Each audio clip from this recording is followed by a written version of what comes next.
UP board कक्षा 12 विशेष संस्कृत के अंतर्गत चंद्राबीट कथा का 55वां गद्यांश प्रस्तुत है। सा तू प्रहृष्ट बदना,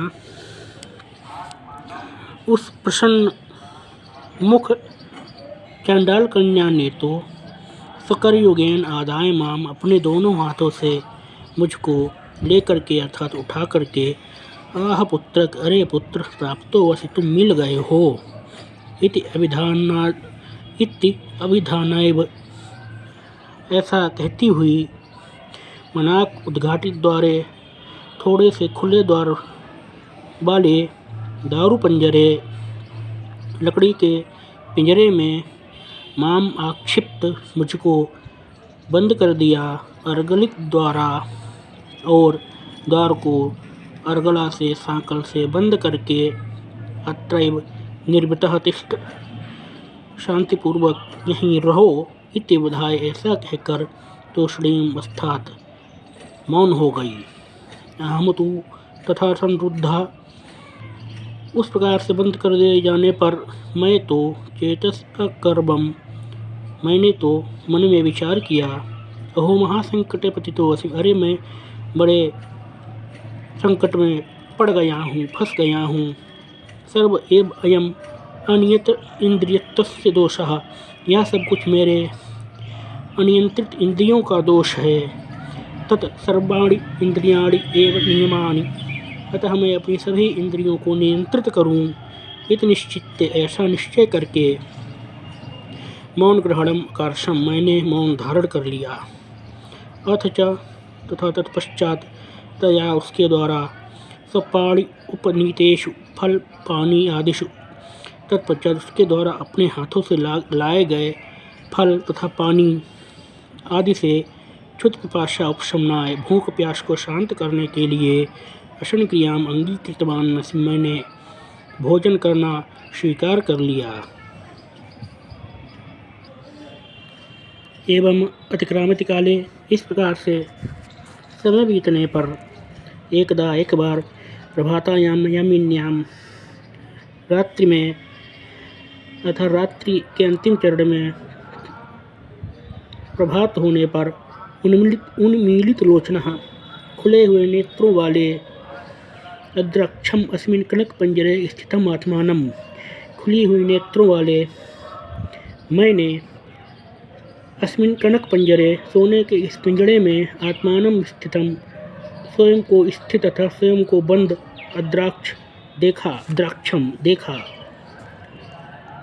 सा अपि चांडाल दारिका देवेन अपि तिष्ठैव, सा अपि चांडाल कन्या, चांडाल दारिका, उस चांडाल, वह चांडाल कन्या भी, देवेन अपि तिष्ठैव, आपके द्वारा भी देखी गई है, अर्थात आपने भी उस चांडाल कन्या को देखा है। सकलमेव च तम पक्कडम, अमर पुरुष सदृशम अलोक्य, उस संपूर्ण शबरालय को, शबरों के उस निवास स्थान को, अमरपुर तथा स्वर्ग के समान अलोक्य, अवलोक्य देखकर, किम इदम इति, यह कौन, इति पृष्ठकामम, इस प्रकार से पूछने की इच्छा से, माम आदाय, मुझको लेकर, झटित देवपद मूलम आया था, शीघ्र ही महाराज के चरणों में आ गई। तत् इसलिए कि यह कौन है, किमर्थम बाहम बद्धा, अथवा किस लिए इसको बांधा गया है, किमर्थम यह अनीता, इसको यहाँ किस प्रकार से लाया गया है। इत्यत्र हमपदेव इव अनपगत कुतूहल, इस प्रकार से महाराज आपके ही समान मैं भी अशांत कौतूहल वाला हूँ, अर्थात मेरी भी की आशाएं शांत नहीं हुई हैं।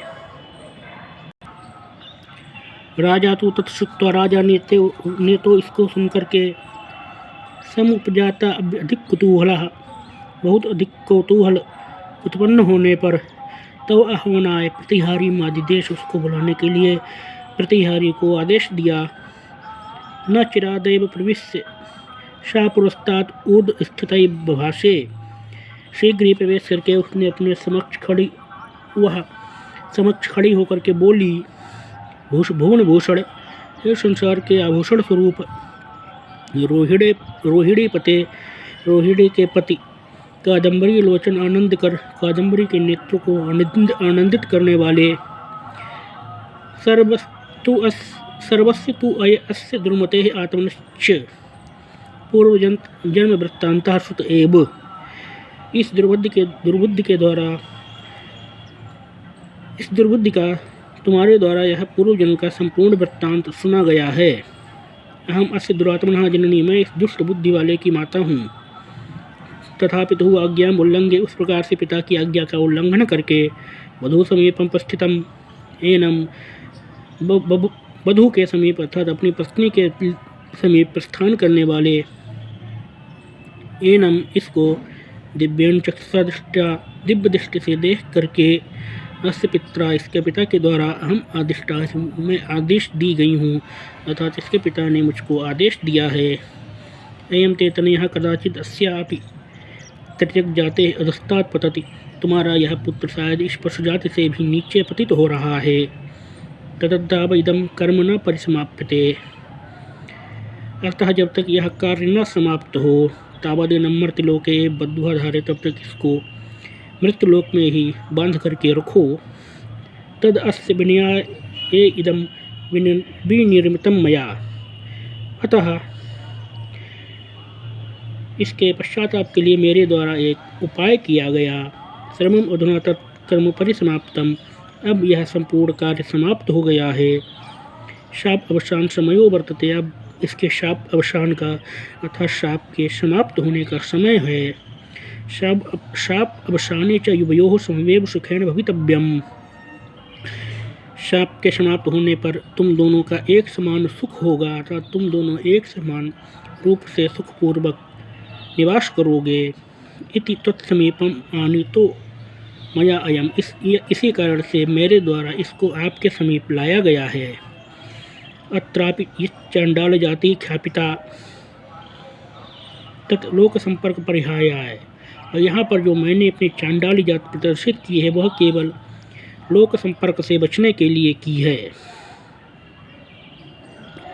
अर्थात मैंने यह चांडाल वेश केवल लोगों से बचने के लिए धारण किया है, वस्तुतः मैं चांडाल जाति की नहीं हूँ। तत् अनुभवतम संप्रति द्वावपि सममेव, तत् अनुभवतम संप्रति, तत् इसलिए संप्रति अब, द्वावपि सममेव तुम आप दोनों ही एक साथ, जन्म जरादि दुख बहुले तनु प्रत्यज्य, जन्म वृद्धावस्था और अनेक दुखों से युक्त दुख वाले तनु प्रत्यज्य इस शरीर को त्याग करके इष्ट जन समागम सुखों को प्राप्त करो अर्थात अपने अपने प्रिय के सुख को प्राप्त करो। इति अभिधानाइव सा गगनम उद्पतत, ऐसा कहती हुई वह आकाश में उड़ गई।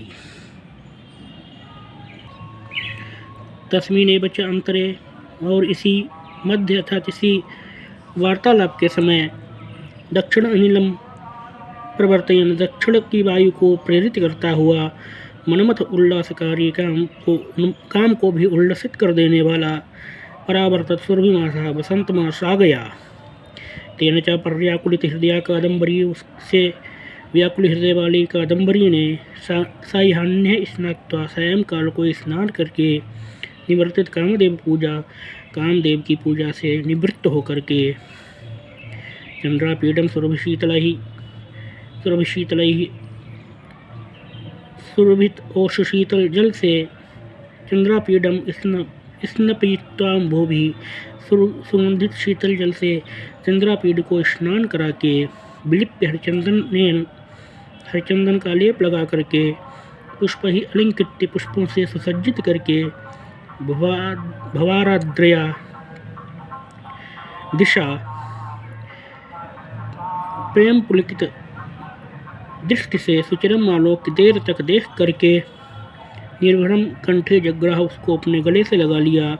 तेन कादम्बरी कंठ ग्रहण, इस प्रकार से कादम्बरी के द्वारा कंठ से आलिंगन कर जाने पर, चंद्रापीडस्य कंठ स्थानम पुनर्जीवितम प्रत्यपतत, चंद्रापीड का कंठ पुनर्जीवित हो गया। सद्य एव उच्छ्वसितम हृदय, उसका हृदय शीघ्र ही धड़कने लगा। उन्मीलित चक्षु एवं सुप्त प्रतिबुद्ध इव, आंखें खोले हुए और मानो सोए से जागे हुए के समान प्रत्यापन्न सर्वांग चेष्टा चंद्रापीड, सभी अंगों में चेष्टा को प्राप्त हुआ था। सभी अंगों के सक्रिय हो जाने पर चंद्रापीड ने कादम्बरीम दोर्भ्याम आवर्धनन, कादम्बरी को दोनों भुजाओं से आलिंगन करते हुए अबादित कहा, भीरु, हे भयशीले, परित्यज्यताम भयम, भय को त्याग दो। प्रत्युज्जीवितो अस्मि तवैव अमुना कंठग्रहेण में तुम्हारे इस कंठालिंगन से ही पुनर्जीवित कर दिया गया हूँ। तुम खलु अमृत संभवात अप्सरसाम कुलात उत्पन्ना, निश्चित ही तुम अमृत से उत्पन्न होने वाली अप्सराओं के कुल में उत्पन्न हुई हो। अद्य समय विप्रथा शापा, आज मेरा वह शाप समाप्त हो गया है। परित्यक्ता सा शूद्राख्यातन हूँ, शूद्रक नामक वह शरीर त्याग दिया गया है।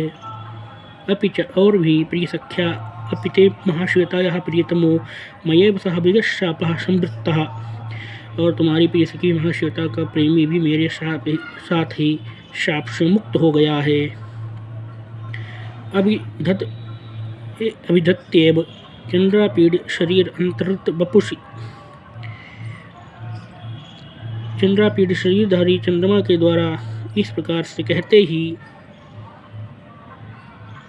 तथैव कंठेन एकावलीं धारयन् अम्बरतलात् अवतरन् अदृश्यत कपिंजल करवलंबी समुत्सिष्ट शुक्शरीरः पुंडरीकः। कपिंजल और हाथ पकड़े हुए वैसे ही गली में एकावली को धारण किए हुए है। गगन तल से उतरते हुए शुक का शरीर त्याग देने से पहले वाले पुंडरीक को देखा। चंद्रापीडस्तु, चंद्रापीड ने तो तम कंठे गृहीत्वा ब्रवीत, उसको अपने गले से लगा करके कहा, सखे पुंडरीक, अरे मित्र पुंडरीक, प्राग जन्म संबंधात, पूर्व जन्म के संबंध से, जामाता, तुम हमारे जामाता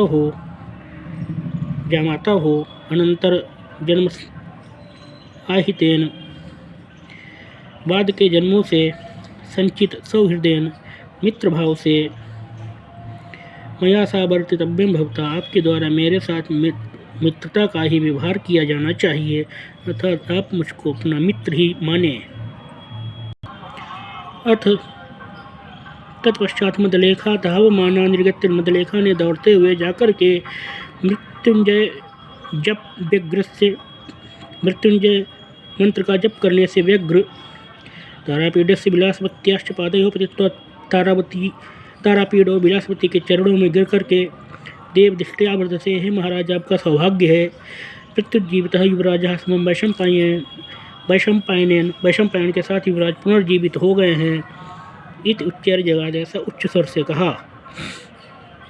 राजा तो तश्रुत्वा हर्षपरवशः विलासवत्या शुकनासेन सा तत्रैव आगच्छत, राजा तो यह सुनकर हर्ष से व्याकुल हो वशीभूत होकर के अत्यंत हर्षित होकर के विलासवती शुकना के साथ वहीं आ गए।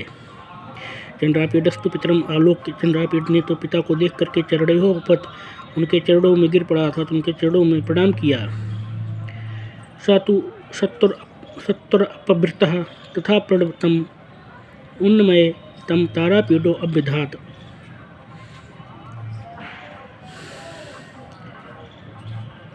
वह तो शीघ्र ही बगल से हटकर उसे प्रणाम करते हुए दौड़कर आए। तारापीड ने उसको उठा करके कहा, पुत्र, हे पुत्र, यद्यपि पिता हम तब शाप दोषा संजाता, यद्यपि शाप वश में तुम्हारा पिता बना हूँ, तथापि जगतवंदनीय लोकपाला तुम, तथापि तुम